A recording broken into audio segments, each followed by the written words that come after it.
Saturday Night Theatre.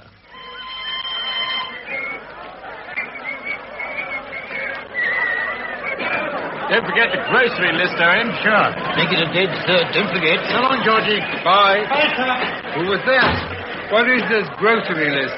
Don't you know? That was Major Owen Evans. He only happens to be the son of the new Minister of Munitions. Well, cut yourself a slice of cake, Major. We present William Squire as the Minister in Storm Lantern, a play adapted for radio by Morris Mezeyevich from the book by Richard Earl Lloyd George, with Noel Hood as the minister's wife, David Buck as the minister's son, Lawrence Payne as the minister's secretary, and Ira Heath as the minister's statistician. The time is the First World War. Storm Lantern. Owen! Oh, Owen, darling, how lovely to see you. We sent the car to the station. I got a lift from London. Well, let me look at you. You're looking well, Mother. How long is your leave, darling? I've got a whole week. It was supposed to have started at midnight on the 4th, and I was tangled up with a whole mob going to Victoria when I saw a friendly face with a large, familiar cigar stuck in the middle of it. So I got a lift down. Oh, that was nice of him. Well, the place looks wonderful. Oh, what a relief. Have you eaten, Owen? Well, I have, but I can always eat again, of course. How's the old man? Your father's in great form. It started to rain, so he said he'd go out for a walk. But, of course, he's expecting you, and I'm sure he'll be back soon. Owen! Hello, Jason. How are you? Oh, you're looking well. You got that in first. Don't you think he's looking well? He's looking fine. Not too thin, but there are lines round there. I think it suits him. Mrs. Evans, the generals have arrived. I've told them the minister was expecting his son and asked them to wait in the study. Thank you, Jason. 2 top brass waiting their turn after an infantryman. Now I know I'm at home. Darling, I think I'll go and arrange about a nice hot bath for you and tea. Scotch, Owen. Thanks, Jason. How is Father? Are you keeping him in order? Oh, nobody can do that, but I'm very, very proud of him. This new job, munitions. Yes, he gave up the exchequer for a new ministry. An absolutely unknown quantity, can you imagine it? Giving up the most important post to that of the Prime Minister for a purely technical job which had to be built up from scratch. We started off with a desk and 2 chairs, but later in the day one of the chairs was requisitioned because they said it belonged to another department. Well, how's it going out there? Well, I'm glad Father's taken over munitions. It's bad, is it, Owen? It just doesn't seem to make sense. We've got the men, of course, and we're supposed to be a great industrial power. But how can you explain the awful sense of inadequacy? We're absolutely outclassed. Everything's needed. Howitzers, grenades, machine guns, rifles, barbed wire, trenching kits, shells, landmines, lorries. I've made a whole list here. Splendid. Let me have that, will you? I can see different handwriting here. Oh, half the battalion had a hand in this. It's what you might call a petition. You'd better let me have it back. I'll make out a clean copy for you. This was written with a pencil stub in the dugout. No. It's fine as it is.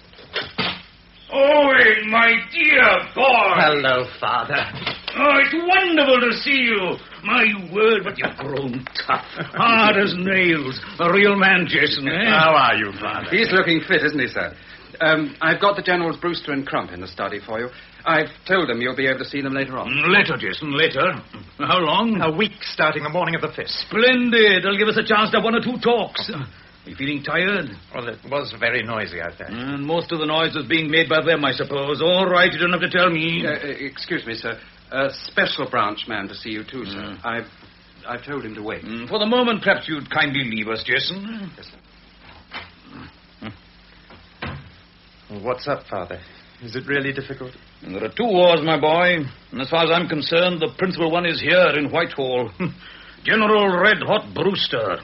They get promoted not on merit, but on a basis of senility, seniority. Like cheese, the older they are, the higher. That's Brewster. Crump. Well, Brewster promoted Crump as his second in command. It's been the most ridiculous appointment since Caligula made his horse a proconsul. What seems to be the trouble? All the good generals in the past never had enough equipment. They're always complaining about shortage of armament and troops. Our generals are different. They tell me they don't need any more equipment. But do they believe this themselves? Can they possibly believe it? No, but the suggestion originally came from me, a civilian. What an insufferable nerve. What business is it of mine anyway? The job of government is to provide the war, isn't it? Do you mean to say that they actually refuse equipment? Can you imagine it, Owen? It's like a soldier refusing a free sample in a maison tolérée. Excuse me. You mean you can actually supply this stuff and they won't have it? It's absolutely terrifying. I have to think up schemes to outwit them into accepting more equipment. Oh, but leave this to me. I can handle them. I'll be praying for you, Father.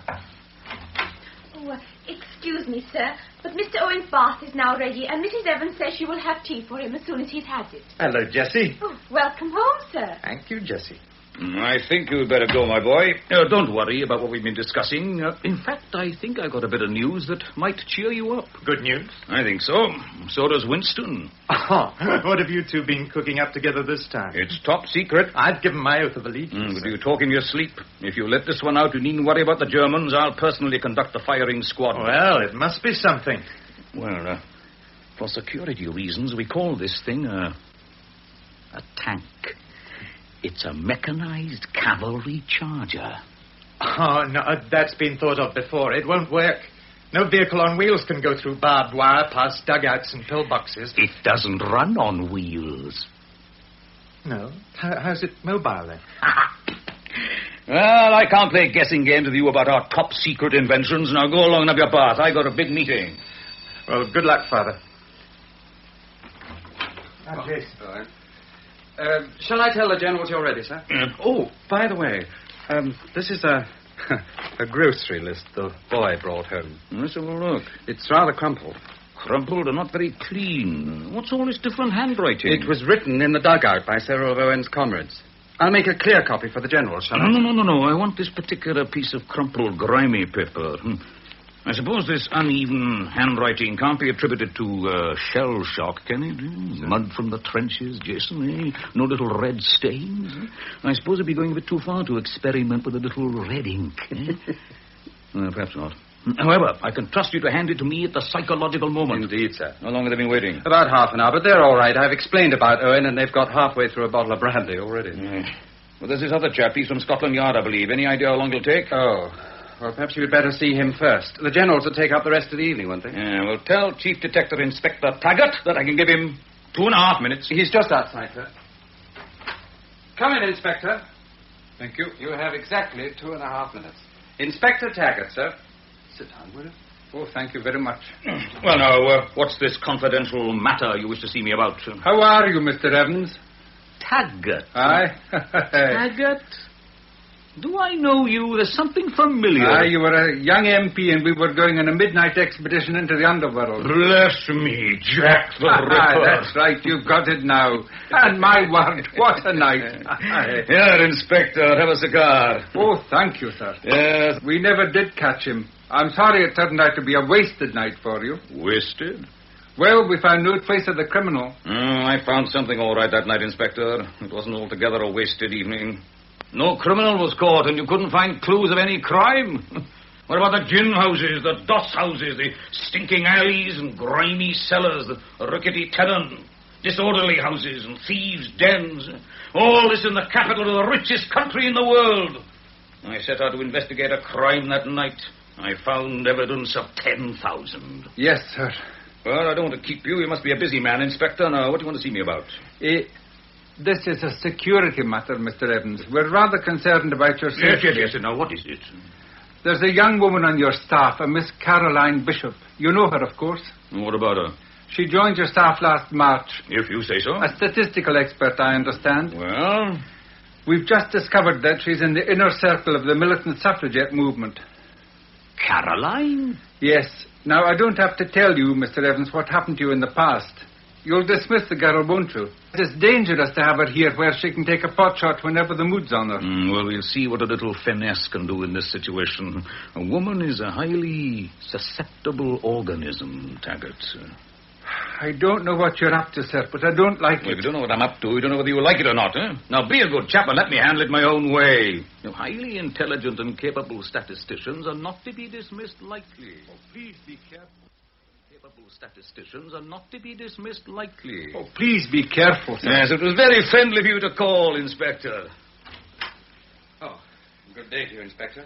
Thank you very much, Mr. Jason? Sir. Before you call these chaps in, have I got my production charts? They're in your desk, Minister. Ah, yes, thank you. Now, two things. That little bit of paper. Do I hand it to you, or does Owen? Owen, brief him. Sir. Now, Jason, tactics. This is a crucial meeting. I'm going to use everything I know to break through their stonewalling tactics. Now, what have you found out? Brewster. Brewster. Nothing in his private life, no vices, no financial involvements. But there is one small thing of interest. Do you know he's afraid of spiders? General Brewster? It may sound incredible, but he'd rather face a rhinoceros at full gallop than a spider. Interesting. All right, I'll try to remember. Now, you've got me the other material I asked for? Yes, I've put it on your desk. Brewster's second cousin married a man called Thomas Alfred Baverstock, who is a shareholder of Hamilton's, the small arms people. And I've got the names of others. All right, fetch him in. Oh, I hate to use this sort of stuff, but heaven help us, what is there to do? I'm sure you're right, sir. Gentlemen, the minister will see you now. Yeah. Gentlemen, I'm sorry you kept waiting. How do you do, Minister? How's your boy? Major in the infantry. Splendid, sir. Now, sit down, gentlemen, sit down. Oh, there you go. Now, then, I take it we've left our revolvers in the cloakroom. Yes, I've talked it over with my colleague, Minister. We're quite ready to settle our differences and start a fresh page. After all, there's teamwork called for. If we all pull together, we'll knock Jerry for 6. Die down. What's that? Yes, I don't have to remind you, Minister, that we have our boys at the front, too. There's no need to make any protest about that, General. We would like to speak very plainly, however. Splendid. Now, you've got some figures about equipment, Minister. Now, before you start firing them at us, let me give you just one statistic that we've computed while we were waiting for you in the study where you made us so very comfortable. Very good.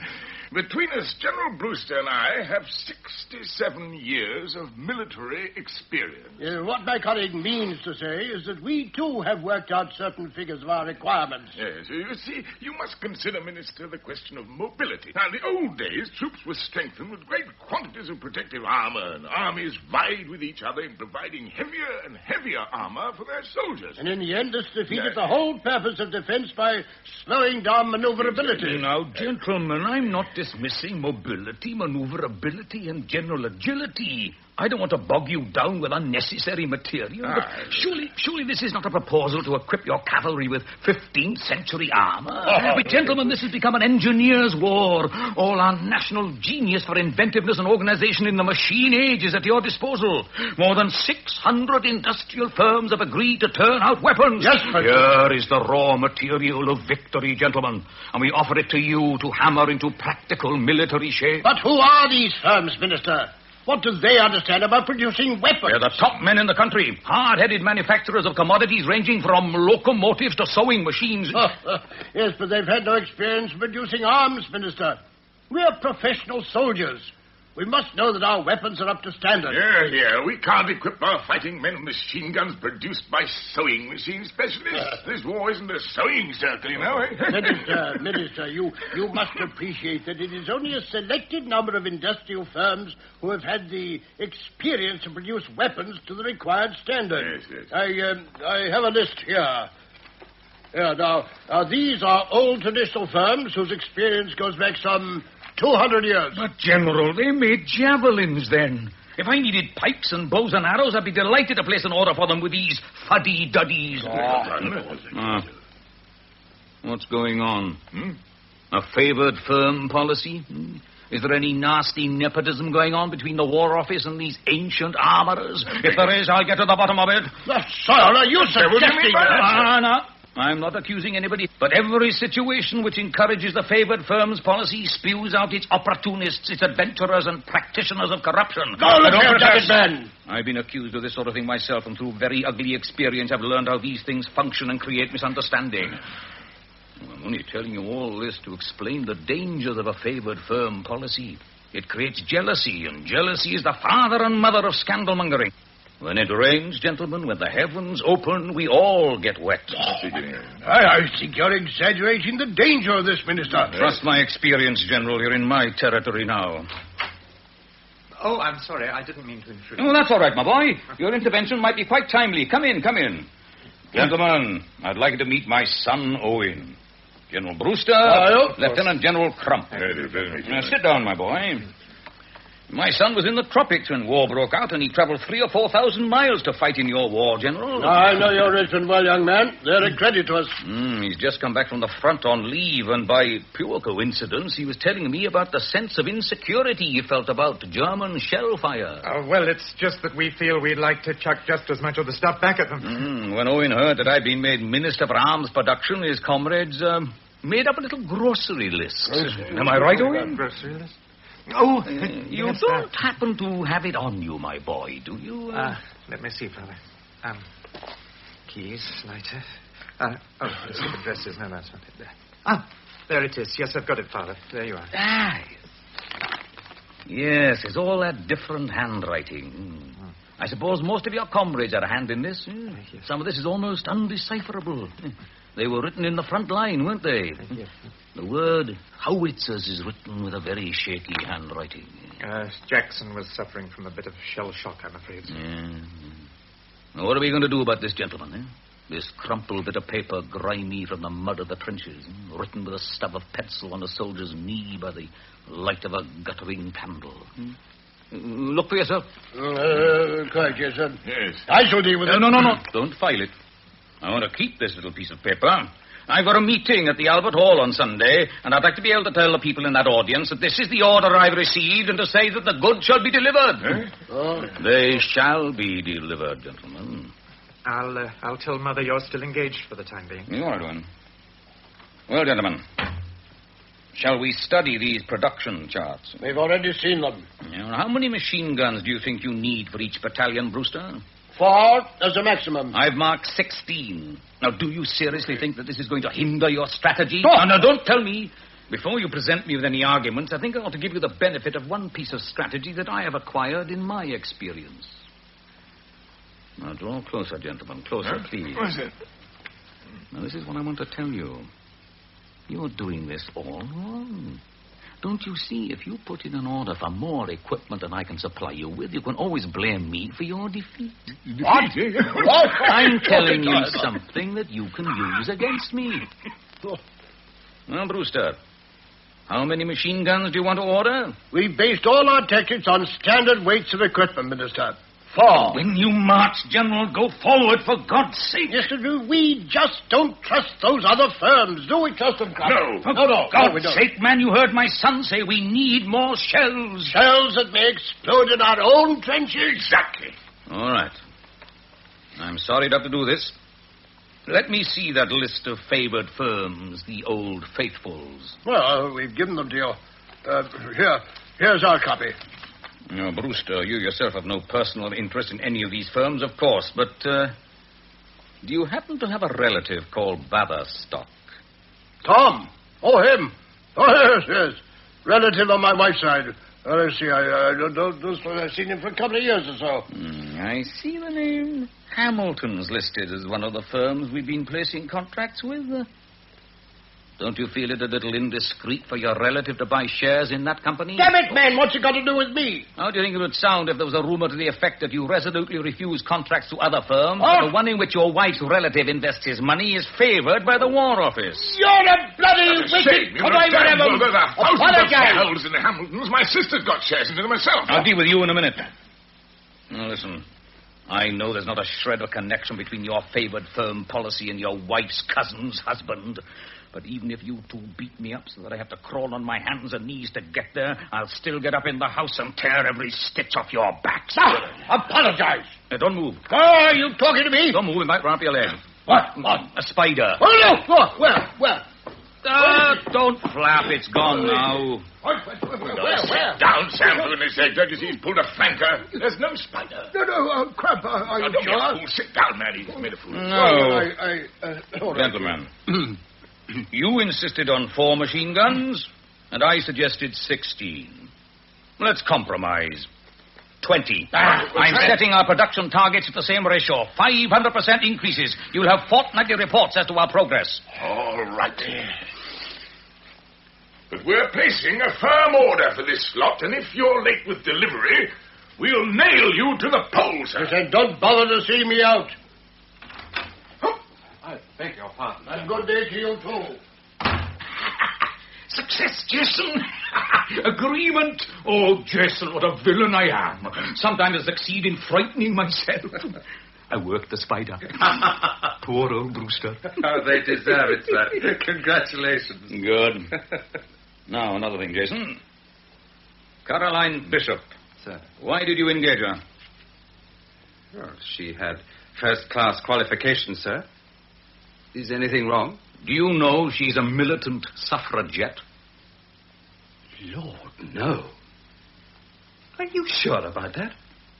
Good heavens, I'll have to get rid of her at once. You think she'll want to stick a knife in my back, eh? Or was it Charlotte Corday who butchered Marat when he was taking his bath? Well, I don't necessarily see it taking place on quite such an intimate occasion. Touché. Anyway, let me have a look at the girl. I really think you shouldn't take such chances, Minister. Now, don't worry, my boy. I'll deal with her. Well, she's been waiting in the anteroom, sir. Oh. The young lady, sir. Thank you, Jason. That'll be all for the moment. Miss Bishop. Now, sit down, please, young lady. Jason told me that you're an excellent statistician. Yes, sir. Send an official memo to the Director General of the Arms Production Committee. Sir. I am pleased to inform you that agreement has been reached with the General Staff about our production targets. 500% increases in all categories of weapons to be delivered by yesterday. But earlier will be appreciated. Oh, congratulations, sir. Thank you, my dear. It is exciting. All categories of weapons? Everyone. What about ambulances? Ambulances? We'll send those to Kaiser Willie. I'll settle for guns. No. There's something I'd like to ask you, Miss Bishop. What is your opinion of women's role in the war effort? You know, we've plans to have the young women and housewives working in the factories. Do you really want to know what I think? I think it's a very fine mess you men have got us all into. And now, I suppose, we're being asked to show our appreciation and loyalty by doing work that we've never been trained to do for wages far below what would be paid to the men. And afterwards, when we've helped to get you out of this mess, we'll be bundled back into the kitchen and the nursery and told that we're not really fitted to have a voice in our future and the future of our children. And then the whole thing will start all over again. Oh, my dear, you'll see that it will not be the same. You know, last week I visited the old village where I was brought up. I wandered through the woods familiar to my boyhood. There I saw a child gathering sticks for firewood, and I thought of the hours I spent in the same pleasant and profitable occupation. For I also have been something of a backwoodsman. And here is one experience taught me then, which is of use to me today. I learned as a child it was little use going into the woods after a period of calm and fine weather, for I generally returned almost empty-handed. But after a great storm, I came back with an armful. We are in for rough weather now. We may even be in for a winter of storms. It will rock the forest, break many a withered branch, and leave many a rotten tree turned up by the roots. But when the weather clears, you may depend on it there'll be something brought within the reach of the people that will give warmth and glow to their grey lives, something that will help to dispel the hunger, despair, the oppressions of the wrongs which now chill so many of their hearts. And women, who have so nobly rallied to our help, will share our right to lend their voice in the highest councils. Yes, Mr. Evans. And when women have the franchise, when that golden day breaks, I only hope that they will not lose their taste for wearing a pretty petticoat. I hope he won't insist on the right of being a cement mixer. On the subject of femininity, some of my views are decidedly old-fashioned. How are you going to do it? Mr. Evans. We're going to do it with a stiletto, pills, or a homemade contraption of glycerine and nitrates. I don't understand you. How did you find out? When were you going to time it for? Derby Day? Michaelmas or Halloween? You knew all the time. Why didn't you have me arrested? Oh, you're not such a desperate character after all, are you? Here, give your nose a good blow. Oh, now, don't worry. Nothing's going to happen to you. You mean you won't arrest me? I suppose you were determined to prove yourself a heroine. I wasn't really going to blow you up. It was to be a demonstration of a suitable occasion. I was the inside woman. Well, why did you calmly send for me when you knew that... Are you really a dangerous woman, Caroline? How fascinating. Tell me, have you ever stood on top of Vesuvius? I was in Naples when Vesuvius started getting lively again. All my hotel friends made a beeline for the nearest railway station. But I climbed to the top of Vesuvius and stood at the mouth of the crater, listening to the rumblings and watching the black smoke and little spurts of fire, like a huge angry cat licking its lips. I think you'd have enjoyed it too. It was one of the most exhilarating moments of my life. Standing there singing Welsh hymns. Clever girl. I suppose that's why you love storms. Yes, of course. I've seen you go out in the rain, waving your shepherd's crook, with your cloak flying in the wind, looking like some terrible villain from Italian opera. But that's exactly what I am. You know what I think, young lady? Instead of some noisy mob demonstration, you should try to make your point with feminine strategy. Did Cleopatra tie us off the railings, eh? Did Pompadour go on hunger strike? No, they waggled their pretty bottoms once or twice, and before you could say alimony, they had their hot little hands on everything they wanted. This isn't a personal opinion. Everybody knows about Cleopatra. Yes, sir, but please... Oh, don't you think the role of Mark Antony suits me? But please, Mr. Evans. I have to go now. Yes, of course. You know, perhaps I'd better have some figures from you. Come to my study after dinner. Yes, Minister.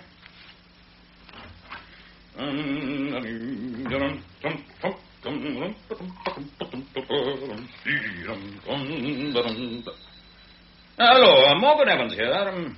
May I speak to Sir Beerbohm-Tree? Herbert? Yeah. Look, I want your advice. I'm speaking at the Albert Hall on Sunday. You know that damned echo. Well, I want to project my voice so the words going out don't hit the words coming back. Yes, it's a barn of a place, I agree. Well, how would you cope?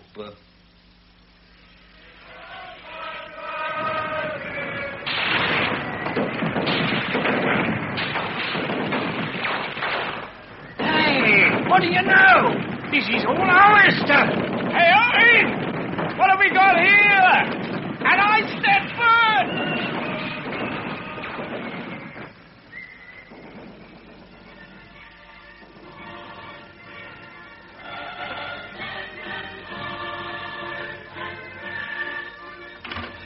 Sir! Yes, Jason.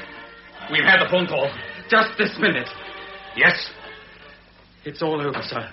The campaign worked. Oh, I knew it. News from the palace is that the PM's resignation was handed in early this morning. Thank God. At last my hands are free. I had to do it. You know I had to do it. Yes, that's true. You're the only man for the job. You mean that? I swear it. You had to do it. I didn't do it alone, you know. No, I had tremendous allies. I think I can say we're all entirely disinterested. The proof is that they were from every party, right, left, and centre. We had to form a united front. Fleet Street, that's where the power is. Friends in Fleet Street. Yeah, but you know, it's easier to get rid of a prime minister than a general in wartime. That's a lesson we mustn't forget. The real work is before us. Well, I suppose I shall get a summons to the palace any time now. I'm afraid I have some bad news for you, too. What is it? A newspaper man has got hold of the story of your affair with Caroline Bishop. Oh, damn and blast. Oh, never mind. It's not serious. Nobody will dare attack me now. I know, but this newspaper man is stupid. He's a Welsh Anglican, and his editor is a Welsh Anglican. Oh, heaven help us. What am I to do? By the way, who is Caroline Bishop? You must remember, sir. Last year. Oh, yes. The suffragette. Goodness, I took all the ginger out of her crusade, didn't I? Yes, you're right. It's no laughing matter. Did I tell you that story about my feud with the Anglican bishop? One night our party planned a counterblast, and I appeared on the platform, and the chairman introduced me. He said, "We all know that the Bishop of St. Asaph is the greatest liar in creation. But thank goodness, yes, we have in Mr. Morgan Evans a match for him tonight." These Anglicans. What are we going to do? Who is this writer? I thought it best to let you see him, have a personal word. He's just arrived. How much can he prove? Well, I don't suppose he can actually produce a photograph of you in bed with her. That's it, brutal but true. Well, I had a word with him, and he's certainly got some proof. Enough to write a piece, anyway. Do you think he would really dare do this to me at the present time? Oh, don't forget, sir, there's a whole army of VIPs in your own party, in the Tories, among the Labour backbenchers, who would be delighted to see you embarrassed, to say nothing of the General Staff. Scandal brought down Parnell, Dilk. You haven't forgotten. Oh, what a curious world we live in. Here am I, the foster son of a shoemaker, who is about to become this country's war leader. I could only have achieved this on the simple grounds that I'm the only person fitted for this job. But because I relaxed after an 18-hour spell of work with a little slap and tickle in my study, social foundations crumble. The journalist, sir. He's 36, pompous, self-righteous, and a bit of a fool. He works for one of the Cardiff dailies. He seems to be flattered to be summoned to see you, but he won't easily be shaken. 36. And if he's a reporter and able to travel from Cardiff, he's able-bodied, isn't he? What does the army have to say these days about an able-bodied young man of 36, Jason?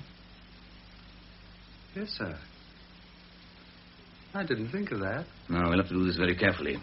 We have to cope with it with the hot and cold technique. You'll do the threatening, I'll do the bribing. I've got to be the hero, of course. All right. All right, that's one.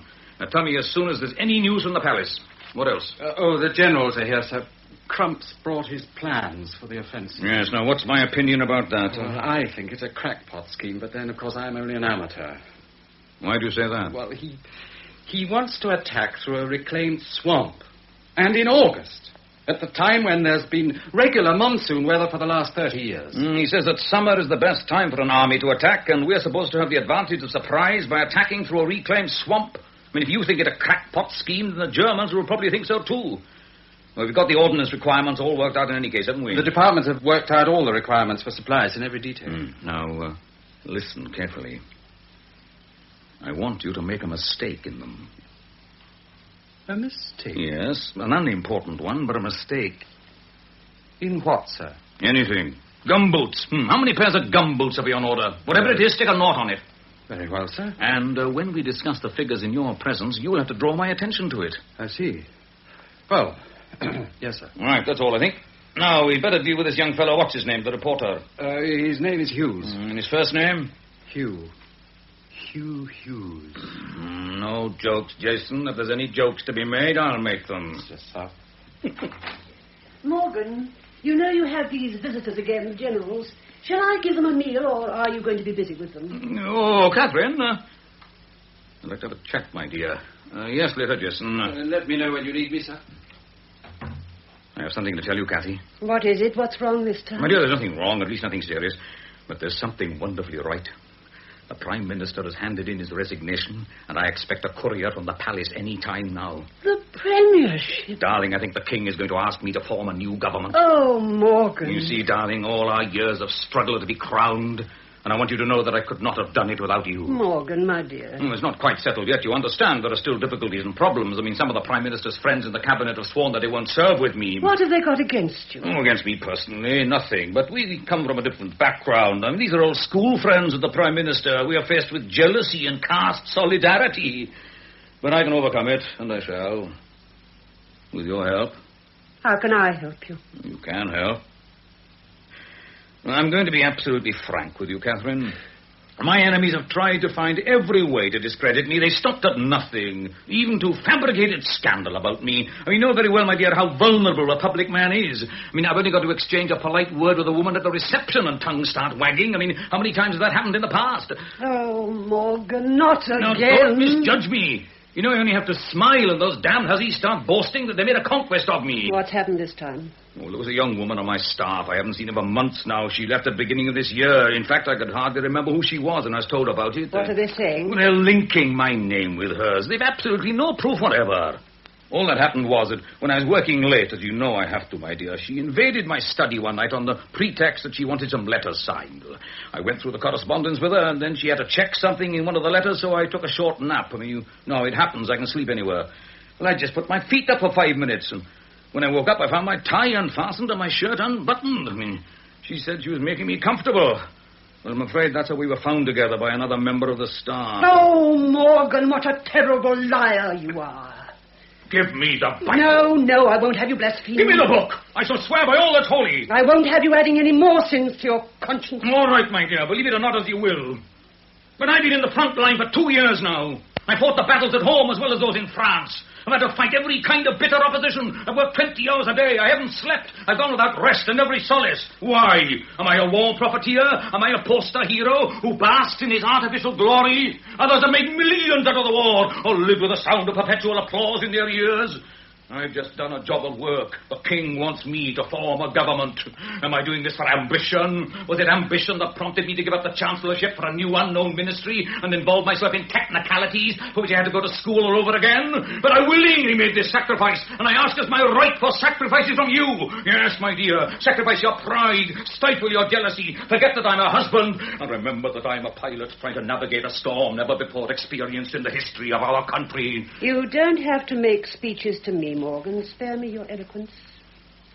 I'll do what I must for Owen's sake. He's told me what we owe to you. Oh, my dear. What is it you wish me to do? Nothing, almost nothing. There's a young man waiting for me in the study. After I've interviewed him for a few minutes, all I want you to do is to come in with a tray of coffee. No, Morgan. Please, don't touch me.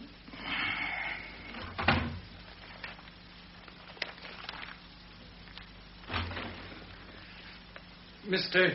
Hugh Hughes. Oh, indeed. From the Cardiff Echo, Minister. How do you do, sir? Oh, busy, very busy, Mr. Hughes, as you see. We have to keep the pipelines flowing, don't we? Still, I always have time for my friends from the press. What can I do for you? No, don't go, Jason.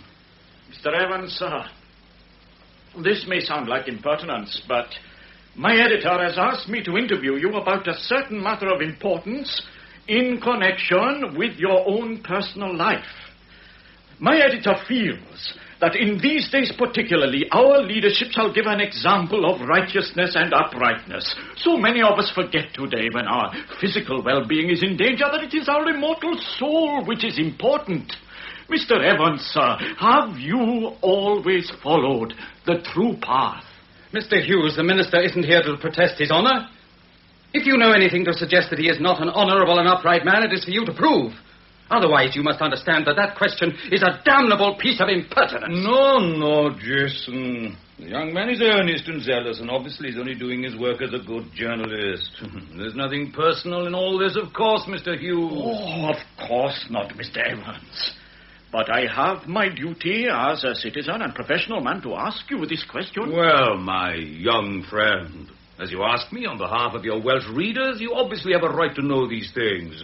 And the answer is that there is nothing whatsoever on my conscience. Come to the point, Hughes, of what are you accusing Mr. Evans? I'm afraid it is immoral behavior with a certain young lady formerly a member of Mr. Evans's personal staff. Have you any proof? I regret to say yes. We have corroborative information from another member of Mr. Evans's domestic staff. Oh, he's talking about Caroline Bishop, Minister. She was on our staff, that is true. Caroline Bishop? Do I know the girl? Well, she left our employment almost a year ago, Minister. I doubt whether you will even remember her. Who's the other person? Oh, somebody else we had to dismiss. She was directed from a rather redundant sinecure post to factory work. Well, Mr. Hughes, that doesn't amount to very much, does it? How well do you know these people? Well, it is true I've only known them a short while. Ah, you mean since they brought you the story? Do you know that woman, Caroline Bishop, was a militant suffragette and a sworn enemy of Mr. Evans? Do you know that the suffragettes tried to murder Mr. Evans in his own home, that they planted a bomb? And as a result of this criminal piece of folly, members of their organization were sentenced at the Old Bailey to terms of imprisonment. But that wasn't Miss Bishop. I've checked her background and know nothing against her. She has no criminal record. Nor have many other sworn enemies and opponents of Mr. Evans. But that doesn't mean that they wouldn't stoop to all sorts of devices to prevent him from doing his indispensable work effectively. This matter is really more simple than it may seem. I have a large staff here. Because of the war, it is predominantly feminine. But Mrs. Evans has never seen fit to object to the presence of these ladies in my home. I think you'll have to find some rather stronger proof than what you've told us about. If you don't prove such an accusation up to the hilt, Mr. Hughes, I can promise you that both you and your paper will have the biggest libel damage claim in the history of Welsh journalism. No, Jason, my boy, there's no need for any of this. I'm sure Mr. Hughes is a reasonable man. He's entirely disinterested. All he wants is to see that justice is done and the high standards that one expects from our leaders are maintained as an example to the community. I'd like to have it clear from you, Mr. Hughes. Mr. Evans has denied this accusation in respect of Caroline Bishop and this other person. Do you give us your assurance that you accept us? I shall report what you have said, Mr. Evans. But naturally, I am not authorized to give any assurance that my editor will not print my article. I understand, Mr. Hughes, that you are 36. Yes. And you obviously seem to be able-bodied. Oh. Is there any particular reason for your military deferment? Jason! No. Really? Excuse me, Minister, but I must insist on this. Mr. Hughes has questioned your character. It's true. Well, what's your explanation, Mr. Hughes? I don't have to give an explanation about that. I've already appeared before an official tribunal and satisfied them about my objections to fighting in the war on certain religious grounds. Yes. Let me see. Fighting in the war. Jason? Yes, sir.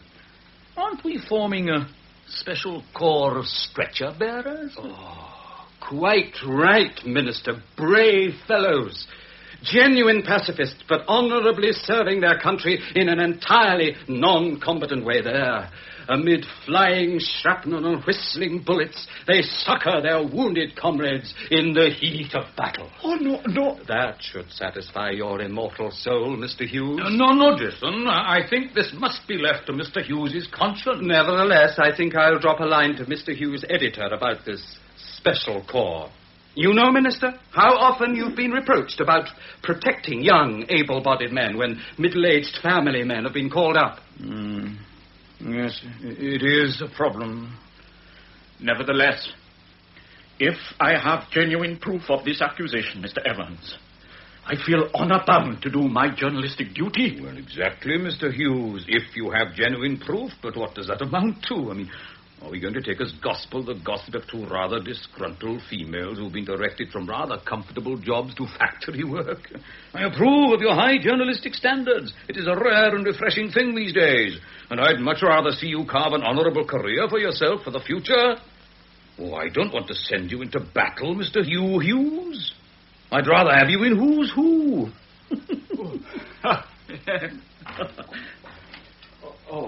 Ma'am? Oh, please don't get up. I'm sure you would like a hot drink after your long journey, Mr. Hughes. That's very thoughtful of you, my dear. Thank you, Ma'am. I'll leave you, gentlemen. No, Kathy, my dear, don't leave. I'd like you to stay and meet Mr. Hughes.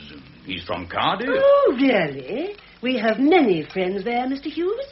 We always welcome our friends when they're in foreign parts. Mr. Hughes has asked me a rather personal question, Catherine. It's in connection with a young lady who was on my staff about a year ago. Do you remember her? A Caroline Bishop. No. No, I don't. I'm afraid I know nothing about her. But Mr. Hughes seems to think that I do. Well, come along, Mr. Hughes. You had a certain accusation to make about this young lady.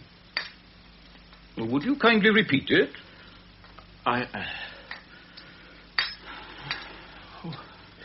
Milk and sugar, Mr. Hughes? No. Yes, 2 lumps, please. Well, Mr. Hughes? No, Minister, I've decided I've nothing to ask you. Thank you for granting me an interview, Mr. Evans. I have a long journey, and I think I ought to be on my way. Oh, I do understand. Now, look after yourself, young man. The slush on the roads is very treacherous. This way, Mr. Hughes. Oh, Catherine, let me help you. No, I can manage. Leave me be, Morgan. There's nothing more for us to say to each other. Just open the door for me. Oh, excuse me, Mrs. Evans. May I help you with that? No. Next case, Jason. Don't forget, gumboots. Yes, sir. What are you grinning at? Mr. Hughes, I'd much rather have you in who's who. Yeah, all right, sir. Gumboots. Now, that's it. Now, one other thing.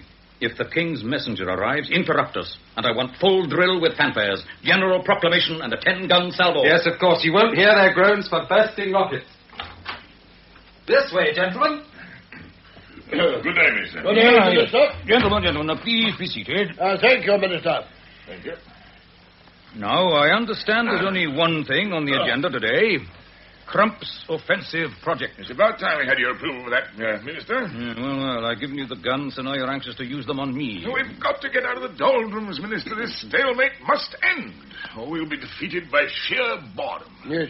Well, I must tell you frankly, gentlemen, that I'm skeptical about our capacity to launch an offensive. I don't like the idea of launching it in a reclaimed swamp where the irrigation system can be smashed up after a few gun barrages. We've been over all that, Minister. Yes, The whole beauty of the scheme, if I may say so, is that no one will expect us to launch our attack at that particular time and place for the very reasons you've given. And we'll have the inestimable advantage of surprise. Exactly. Let's see, Brewster. As a matter of interest, do you recall how many machine guns you said you needed as a maximum? Oh, that's not... Oh, that was some time ago. And I remind you, 4, you said. 4. And I had to trick you into agreeing to 20. How many machine guns are we equipping our battalions with these days? 48. Need you feel surprised, gentlemen, when I point out to you that I have good reason for thinking that you tend to underestimate your requirements, particularly for an offensive? And you, sir, are the better judge of military problems than we are. Do you really want me to answer that? Come, gentlemen, don't let's bicker about past differences. We've acknowledged our great indebtedness to your work in the Arms Ministry. All we're saying now is that the wonderful flow of arms has made it possible for us to crack down on the enemy and smash him. You think that the Germans haven't been able to match our flow of arms? What assurance can you give me that we have an advantage in weight of armor? It is not necessary to have a total preponderance of weapons. Right, The whole sir. point about the strategy, if I may be allowed, is to have the initiative in attack. And for that, local superiority of firepower is all that's required. We don't have to break through the entire front, Minister. Yes. Look here, let me show you, sir. Now, look here. There, and there. Now, these 3 parts of the front are the only ones at which it is necessary to achieve a breakthrough. Now, in 48 hours, Minister. Yes, that's what I said. In 48 hours. Our concentrated bombardment and infantry attacks will achieve the rupture before the irrigation ditches are churned up and before the weather bogs us down in the mud. Our cavalry will be through, and then havoc! We will roll the Germans back into the North Sea. General, if wars could be won by making speeches, then I'd be confident that with your assistance we could make rings around the Germans. But we are dealing with the lives of our countrymen. Oh. It's no good. I told you it was no good, Samuel. No. It has to sink in. Got to be digested. Digest is no good. He'll never agree. We're wasting our time. What's all this? Good day to you, Minister. This is the last you'll see of this little scheme. But I promise you it won't be the last you'll hear of it. What's up, General? What are you trying to say? Don't use tactics with me, if you please. You had several weeks to make your mind up about this. My view is that you are not able to make a decision. Not able to make a decision? No, Minister. Out with it! Out with it! What are you trying to say? I've said all I want to. What's he getting at? If I may speak plainly, Minister, this is no reflection on you personally. Please don't think that we're questioning your moral courage. But the general feeling at headquarters is that a war minister with your strong bias for peace and humane consideration will never give us our chance to launch a necessary offensive. Right. You mean my anti-war campaign during the Boer War, is that it? Damn it, man, I took more personal risks to myself in my peace campaign than you're ever likely to meet in conducting your war. This is not a criticism of your personal courage.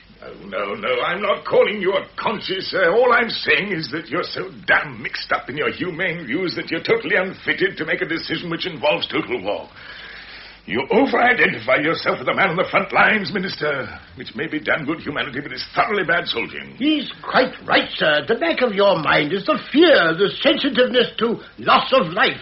It's not that we don't personally respect you for this, but as a war minister, we think you'd make a damn fine minister of health. That's the best thing you said this week. All right, gentlemen. I'll put my cards on the table. I am afraid. I am frightened, I admit it.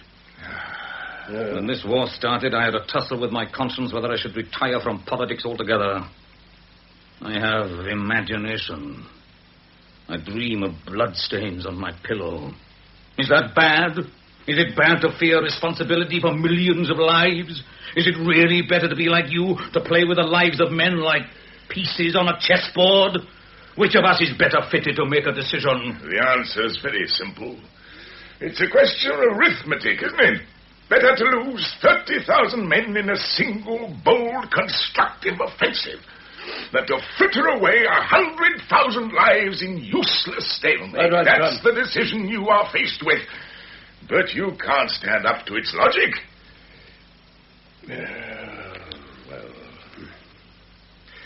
Well, there it is, Minister. I don't think there's any further point in staying.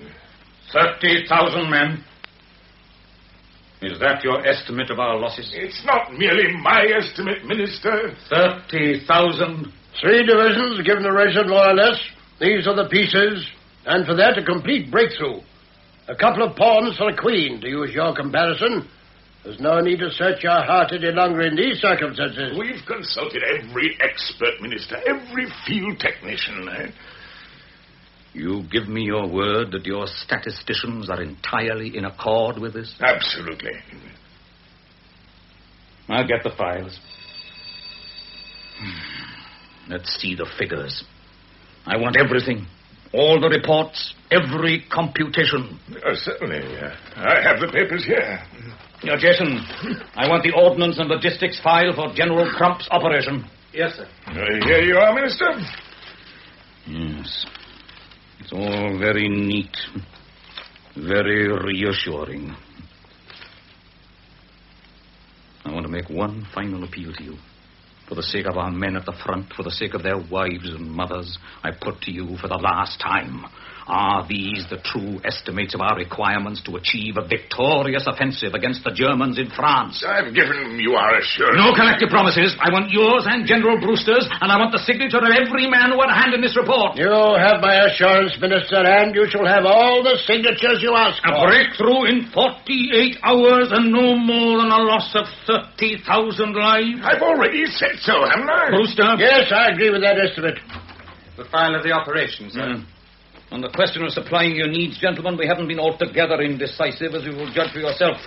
These reports have also been ready for several weeks. Ordnance, munitions, transport, kit, down to the last roll of lavatory paper. Oh, splendid. Jason, they've been checked, of course. Yes, sir. By you too. More than a week's work, sir, if you remember. No errors, no miscalculations. No, sir. Well, there was one slight error, but it only concerned gumboots. Gumboots? Gumboots? Yes, sir. A minor matter, a mere typing slip, which I've since corrected in ink, as you can see here. A typist made a mistake in the noughts. Mistake in the noughts? Yes, sir. In the noughts, Jason? Sir, Fire her. Sir? Fire the whole department. Minister. Every able-bodied person to the front. But they're all over 50, including the women. I don't care if they're great-grandfathers. Do you know what it means to make a mistake in the noughts in time of war? What do you suppose the Germans would do? They'd call it sabotage, treason. Yes. It would mean the firing squad. Yes. A mistake in the noughts? Yes, sir. Yes, sir. Excuse that touch of irritability, gentlemen, but I'm sure you'll agree that it was necessary. There is no margin for error in these times. Well, we shall make a last thorough check before we... You can pour me a stiff one too, Brewster. Yes, of course. For you, Minister? No, thanks. Now, have a quiet drink, gentlemen. I'm sure we have plenty to think about.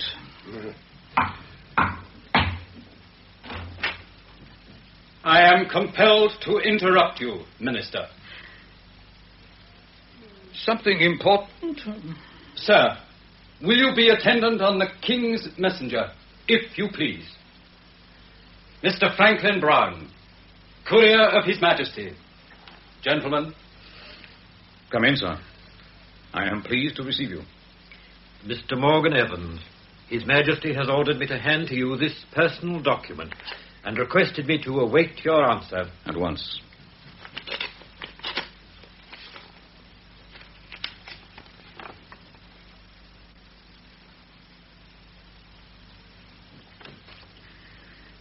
Would you convey to His Majesty my compliments and inform him that I shall be privileged to attend on him at Buckingham Palace at 1:00 p.m. tomorrow, Thursday the 18th, as requested? Thank you, sir. Jason, offer this gentleman the hospitality of my home, and when he is ready to do so, speed him on his way. I am obliged to you, sir.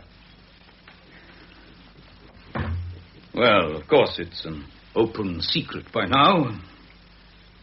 You've heard that the PM resigned this morning? So that's it. That's it, gentlemen. I don't think I'm speaking too optimistically, but I think that next time we meet, it may be at number 10.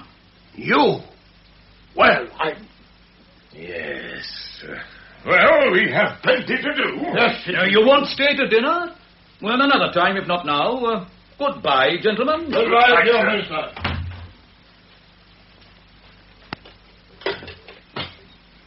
Owen! A drink on this. I've just heard that little reception. Our congratulations in order. How does it feel to be the son of a prime minister at a time when history with a capital H is being made? Well, it's impossible to appreciate or believe that it's really taking place. Yes. Thanks.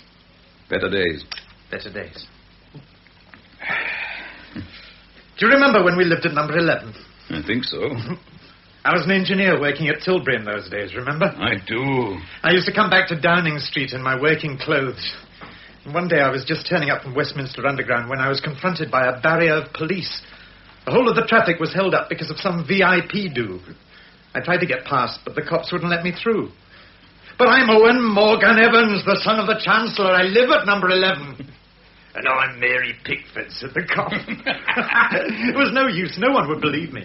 After a while, I began to doubt it myself. I always doubted. I'm the son of a village shoemaker. I'm told that this humility is no good. Power, high office should be ruthless, confident. What do you think? But it's only those frightened of power who are fitted for it. I suppose we ought to celebrate. After Thursday, that is. Yes, you ought to invite one or two people. Yes, of course. A quiet at home with a small circle of select friends. James Barry. Melba? Yes, of course. I suppose I could accompany her on the piano. And that lovely dancer they're all raving about. What's her name? Pavlova. Yes, and Dan Leno for the fun of it. And Beerbohm Tree. Do you like power, Father? A little. No, a lot. But it frightens me, too. And that's good. I'll go and tell Mother. Or would you rather tell her yourself? You can tell her. But pretend that I don't know that you told her. She'd like to hear it from us both. Put your feet up while I go and tell her.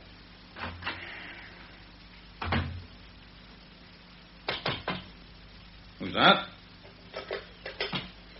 Oh, Mr. Evans, may I come in? Who is it? Oh, it's you again, Inspector. What are you doing prowling about in the garden? Yes, come in, come in. Well, what is it? What is it this time? Sir, you don't happen to have on your staff a young female by the name of O'Connor? O'Connor? I only know they're Christian names. What about her? Middle height, nice build, red hair, speaks with a slight Dublin accent. She's not. Sir, I have reason to believe that the IRA secret tribunal have sentenced members of the British government to death by assassination, and it is my duty to warn you.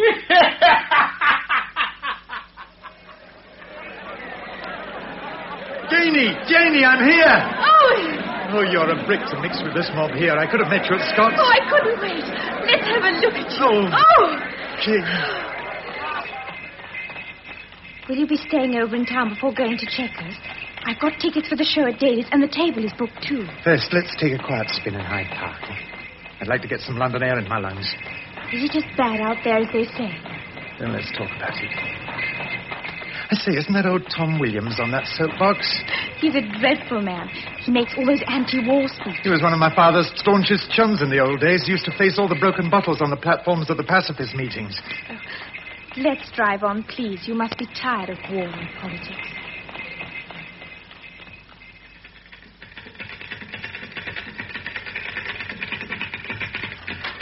Hello there.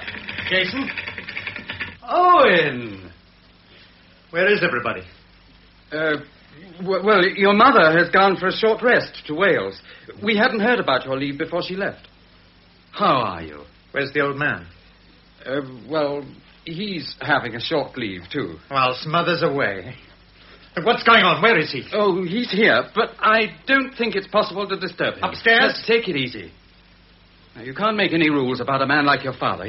He's got to be a law unto himself. A fine bloody homecoming! Owen, sit down.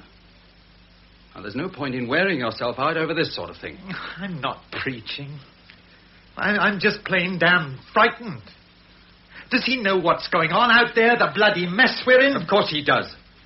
Much better than you do. Well, then it makes it mucking worse. That's all I can say. Mucking worse. Listen. The old man's got everything under control. Everything. He's been working 20 hours a day. He's not a machine. He's got to relax in his own way. How long has he been on leave? 2 nights and a day. I suppose the traffic on the staircase has been worse than bloody Piccadilly. He can handle it. He's as strong as a buffalo, Owen, and you know it. He's seeing Crump in a little while. He's due to arrive at any time, and I can promise you this. He'll be ready for him. This is the crisis. You say he's as strong as a buffalo. But a time will come when even his strength will pack in. These 40-hour jags of his would half kill a normal man. It's frightening. Forget your blind love of the man and see it straight. I wanted to see him, to talk to him. I've been making up my mind what to say. Do you know what the men call it? Crump's flypaper strategy. We're up to our eyes in it, stuck there in the mud. Sitting bloody clay pigeons for everything Jerry can throw at us. Why don't they put a stop to it? We've been fighting 50 days and we've advanced 2 miles. At this rate, it'll take us 60 years to get to Berlin. We know all about that. Your father's been to France. He's seen everything. He's been everywhere. Talked to privates in the line as well as the French General Staff. There's nothing he hasn't done. Has he got rid of Crump? That butcher's cost us the lives of hundreds of thousands of men. A year ago, I told Father to get rid of him. Don't you suppose he knows about Crump? Don't you know that he's fought everybody in the cabinet about getting rid of him? Everybody. They're all scared stiff that it would bring down the government and lead to a military junta. The press are behind Crump. Even the old man can't sack the whole of Fleet Street. And Crump's even got friends in the palace. How does one get rid of a soldier hero in wartime? What's your formula for that? Why, in God's name, are the press behind Crump? Don't they know what's going on? Are they blind? Are there no war correspondents? Crump has told them we're killing more Germans Crump than and his phony statistics. What's happened? Has he been able to arrange an exchange of chartered accountants with the Hun? How can anyone believe such bloody lies? You see, they want to be blind. They have to be. This has got to be a victory. We can't admit all these sacrifices have been in vain. Well, that's it then. To maintain the bloody myth of General Crump, our boys have to drown in the mud, get butchered on the barbed wire by the thousand every hour on the hour. Owen. I swear to you, the old man's doing everything humanly possible to put an end to it. Crump has been summoned here. There's going to be a battle royal. I don't know what your father has up his sleeve, but I know it's bound to be one of his masterstrokes. Don't take any notice of this interlude upstairs. He'll give General Crump the fight of his life. Yes, if he has any strength left. Well, this is fine. Wonderful. I'm famished. Jason, meat, Rainford, Jesse. Give me a good rare beef steak.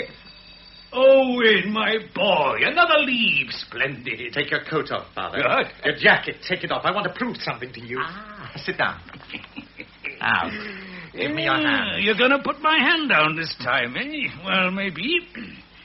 3 years in the fighting services may well have put snap in your braces. Jason? Sir? Crump arrived yet? Not yet, sir. That's it, my boy. Press on. I want to see him directly he arrives. Yes, sir. Messages, phone calls? Northcliffe phone, sir. I told him you were resting. Oh, grip of iron the boy's got. Infantry life, eh, son? But your strategy isn't much good, no. You never make your all-out effort at once, whilst I'm fresh. I've never been beaten at this yet. Winston was champion of the cabinet, but I was champion of the house. Old John Burns, the docker, used to wrestle like a bear. Never did him any good. Oh, Jesse, the master wants a good meal. Quickly, he's hungry. Yes, sir. What will you have, Mr. Evans? Now, let's see. 1 infantry general, well grilled, and a couple of ripe cavalry colonels, rare for entree. As for pudding, how about you, my dear? Yes, sir. I mean, no. I'll get you something. What did Northcliffe want, Jason? I told him you couldn't come to the phone, and he said, all right, you'll do. Just give him a message from me. Say that I heard he's been trying to interfere in strategy. If there's any more of it, I'll break him. Damned insolence. The king of Fleet Street. Crump runs to him every time he's in trouble. Now, Owen, my boy, would you like to try again? Like a rock. Like a damned ruddy rock. Anyone waiting for me? Tom Richards is in the library. Oh, Tom.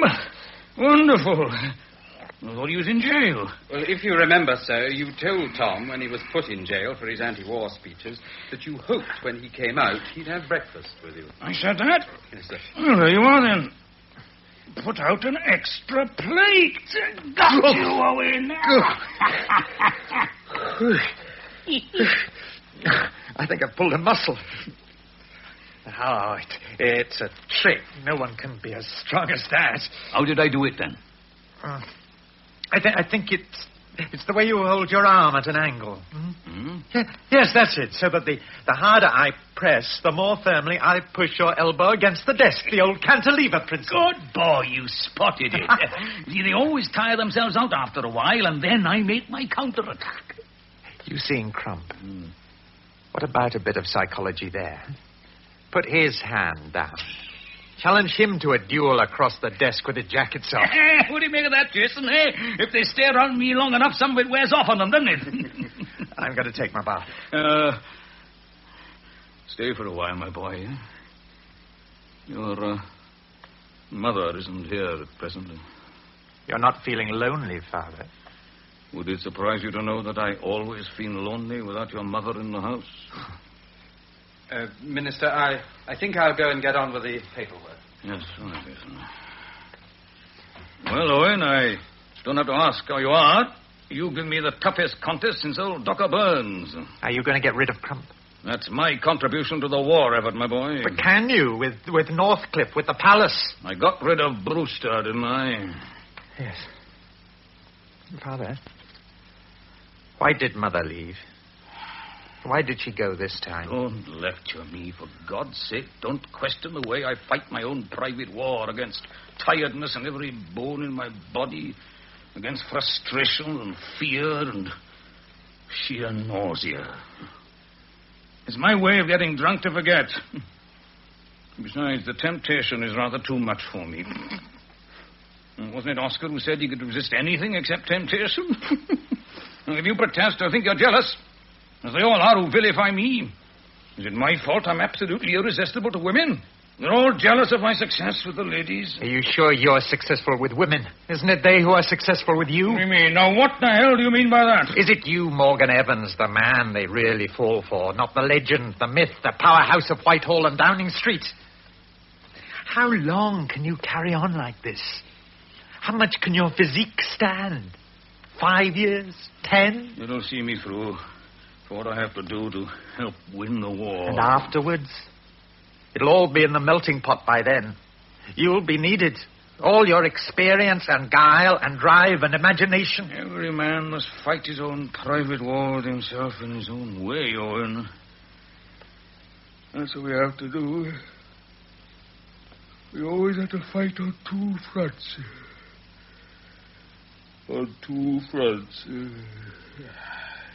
Father, you look all in. Huh? You're not worried about me? I'm going to have my bath. Sorry. How are you feeling, sir? Oh, I'm all right. What's on your mind? Well, come on, let's have it.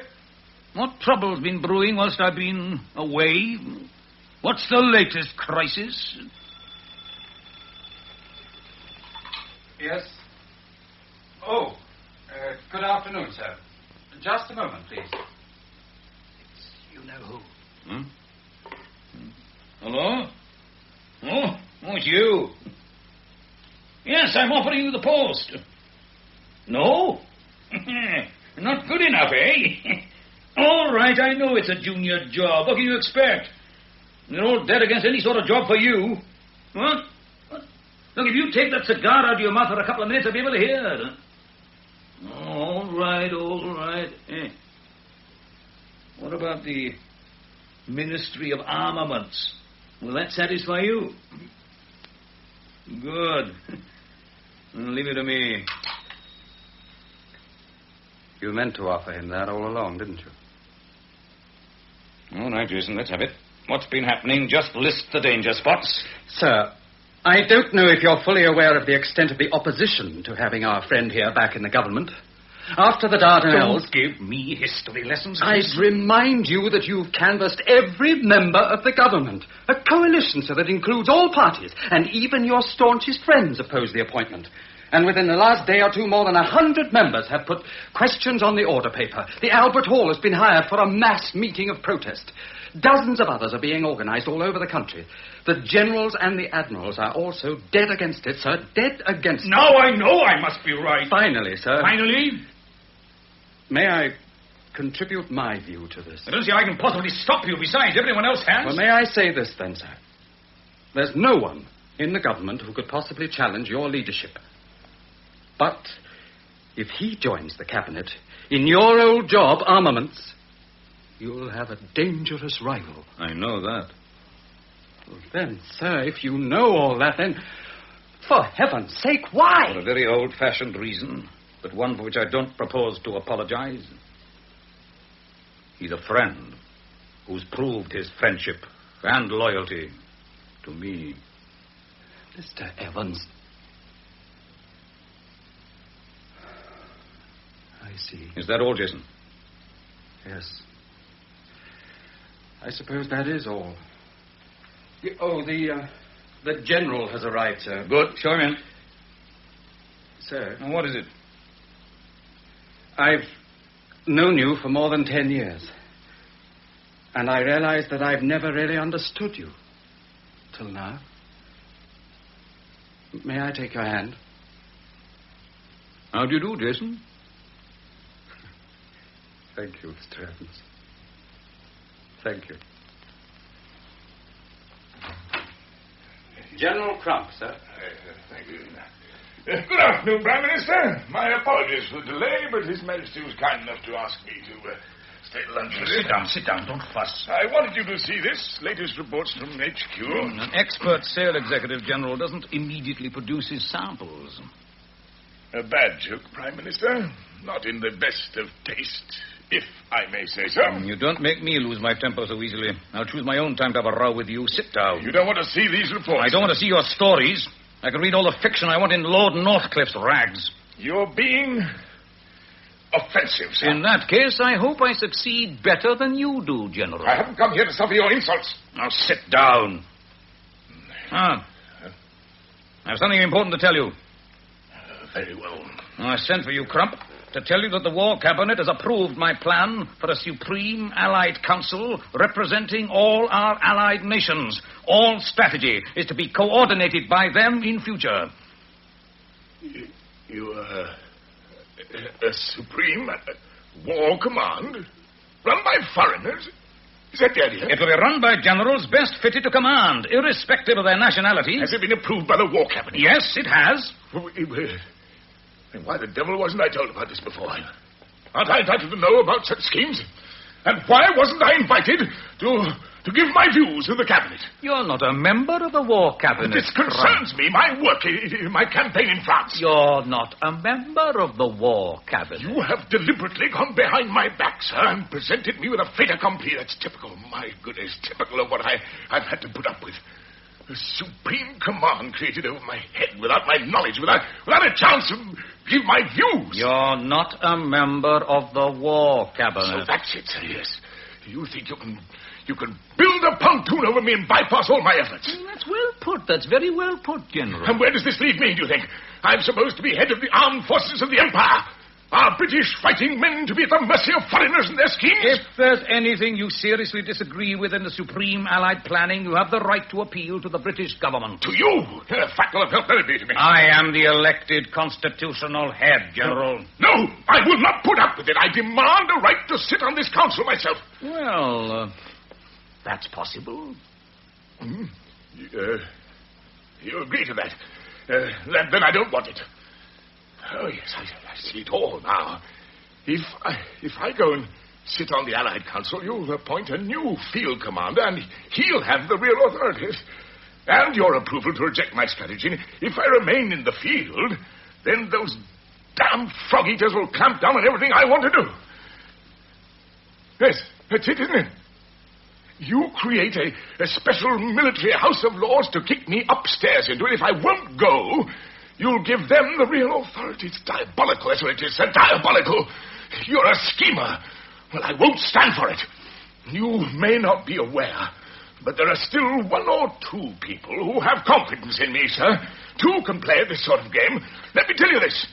At lunch today, the King said to me, Francis, he said, Francis, I was deeply moved by the press announcement of the latest success in the field. You dare threaten me? Threat, sir? I am merely reporting a private conversation about the latest communiques announced in the press. You think you can frighten me with your Fleet Street friends? How dare you? How dare you, I say, threaten the head of government? You'll find that I don't make idle threats. One of your friends from Fleet Street was good enough to warn me not to interfere in strategy. I'll show you how I deal with threats. Jason. Oh, what will you do to my friends, eh? Will you fire him, create a Supreme Allied editorial board, I suppose, for delinquent newspaper editors? Or do you really think that you can fight the very public opinion which you were good enough to explain was responsible for your appointment as Prime Minister? Sir. Got your notebook, Jason? Yes, sir. General, your friend from Fleet Street left a message telling me that if I don't watch out, he'll break me. Such insolence, I think you'll agree, needs to be punished. Your friend must be taught a lesson in future, not to leave such messages. Jason, we won't be too severe this time. 6 of the best will suffice to impress the lesson. Send a memo to the Ministry of Supply. I think we've discovered that we need quite a lot of wood pulp for the war effort. What does one need wood pulp for militarily? Cartridge paper, sir. Splendid. That'll do splendidly. Devil, For cartridge paper. Tell the Ministry of Supply to divert half the tonnage that goes to the paper mills to the Ordnance Department. The gentlemen of the press will have to do with rather smaller news sheets from now on. I think this may have the unfortunate effect of cutting down their profits from advertising revenue. How much do you think Lord Northcliffe would lose by this, General? 5 million a year? 10? No. An expensive message, wouldn't you say, Jason? Yes, sir. You were saying, General? Oh, all right. All right. You're strong enough to twist Northcliffe's arm, eh? You're head of the government. But I would remind you that we are a monarchy. You haven't heard the last word in all this. Oh, no, Prime Minister. I seem to recall that Cromwell was a Welshman. Prime Minister! How dare you threaten me with your palace intrigues? Why in God's name don't you use some of that strategy of yours to fight the Germans instead of the French General Staff and me? Do you think I'll be your Judas goat forever out there? 48 hours, you said. 48 hours and we'll break through the German lines and start rolling them back into the North Sea. That was more than 48 days ago. Where's your breakthrough? 30,000 men, you said. Less than 3 divisions will be sacrificed to achieve victory. We've lost 300,000 men so far, and we are still floundering in the mud. I remind you that 2 of the fighting men out there are my sons. A father is a tiger general. Victories. Victories. Lies! Lies! Oh, you be careful. I warn you to speak softly and think carefully from now on. You still got your job. You're still a great soldier hero. I won't take the glitter off your Wellington boots. But remember what I tell you now. When you go to war, General, pick your enemies very carefully. Someone you have a chance of beating. Because I fight dirty. I never went to Eton. My game isn't cricket. I know a few holes and low tackles you never dreamed of. Now pick up those papers and leave. The interim is over. I'll send you the war cabinet's new orders tonight. Damned upstart! Damned upstart!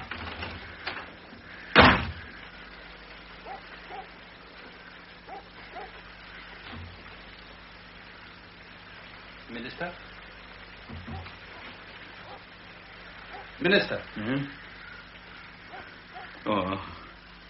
Oh, it's you, Jason. He's gone, sir. Please don't stand out in the garden in your slippers. It's wet.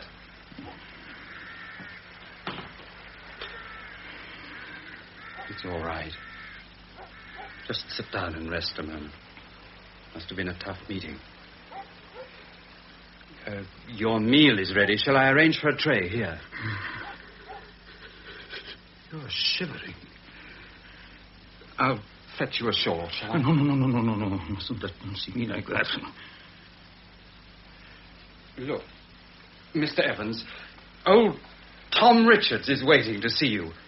Now, why don't you have a drink with him for old lang syne, eh? He always had the trick of taking you out of yourself. I'll be all right in a little while, Jason. Well, if you don't feel like eating now, how about a snort, eh? Oh, you're a good fellow, Jason. I've cleared the decks. No more appointments at all for the rest of the day. I've stopped all incoming calls. After what you've been through today, there can't be anything important. How did it go? Crump looked as though he'd collided with a tank. I wanted to tell him, to explain what I'd seen out there. What happened to me out there. But I was afraid, too. Afraid I might lose control. Misery. Grey hell. Quicksand. The tattered, bleeding corpses on the barbed wire. Like bait on a hook. I said to the young soldier who was showing me the battlefield, "Good God, can it be true? Is it really like this?" And he said to me, "It's worse further along." It's worse further along.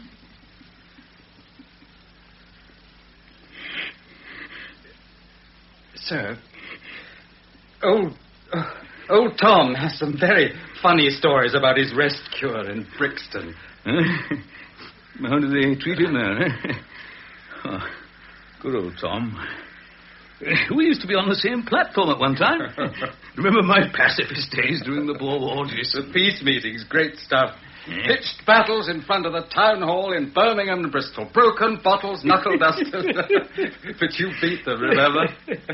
Yes, I was a pacifist in those days, and the broken heads didn't matter because I believed in that fight with all my heart. Why are people like that, Jason? I wanted to save them. Bloodshed in a useless war.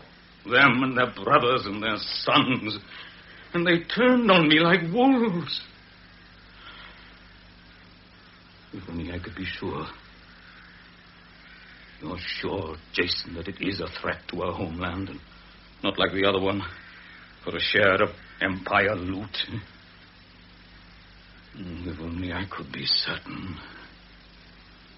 You see, Jason, there are always two conflicts, not one. Every man has to fight a war on two fronts, and the hardest enemy to defeat is the one you can't see. What's that? Sounds like gunfire. Another air raid on the coast, I should think. Yes, a raid, all right. Open the French windows, Jason.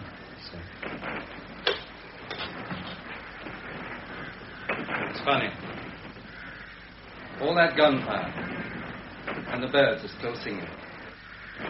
I can hear them still in the rookery. Sir, I'd like to open the champagne. Champagne? You got champagne, have we? Yes. The French Premier sent us a case with his compliments after your last visit to France. Well, that's nice. That's nice of you. I'll open a bottle for you. Give it to old Tom. He's earned it, I think. They don't get very strong tea in Brixton, I'm told. That caviar from the Tsar of Russia. Ooh, it does sound formidable. For old Tom. Shall I tell him you will have dinner with him later? I'll prepare him for some blistering anti-war arguments. Splendid, isn't it, sir? Our French ally sends us champagne. Our Russian ally caviar. And we dine on them without pacifists. I'll tell Tom it will be war to the knife and fork between you. Fine. Fine. And now, Jason, I'd like to be alone for a little while. I understand, sir.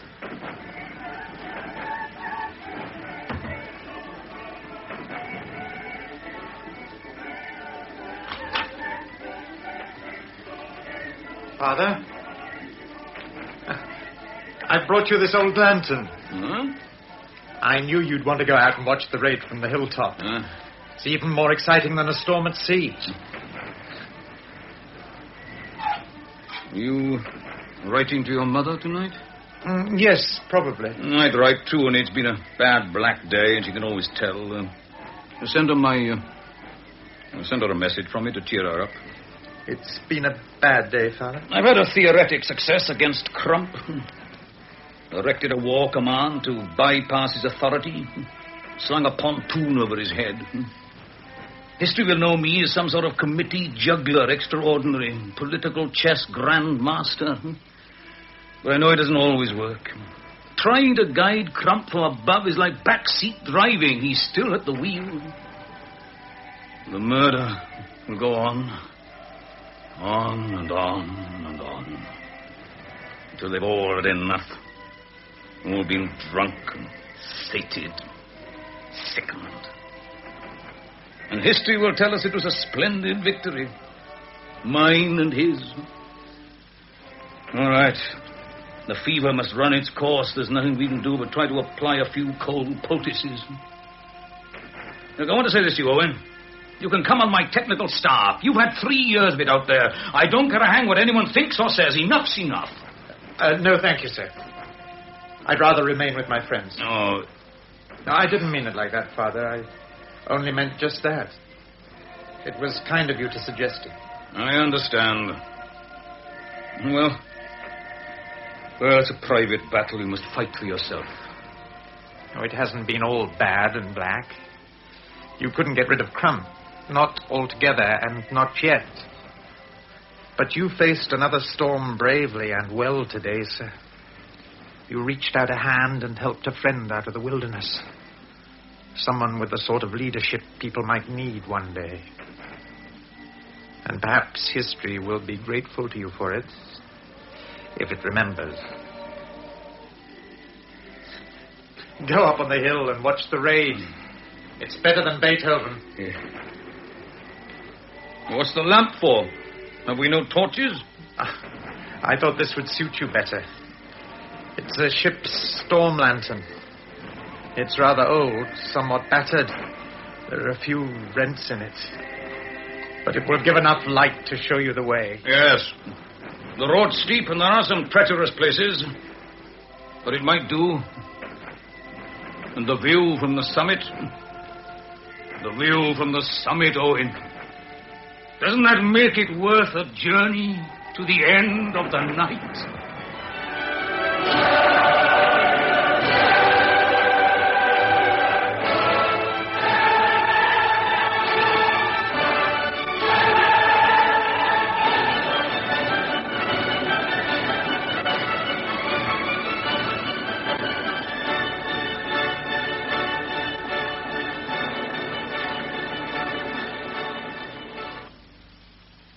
In Storm Lantern, which was adapted for radio by Modest Mizeyevich from a book by Richard Earl Lloyd George, the part of Morgan Evans was played by William Squire, Mrs. Evans, Noel Hood, and Owen Evans by David Buck.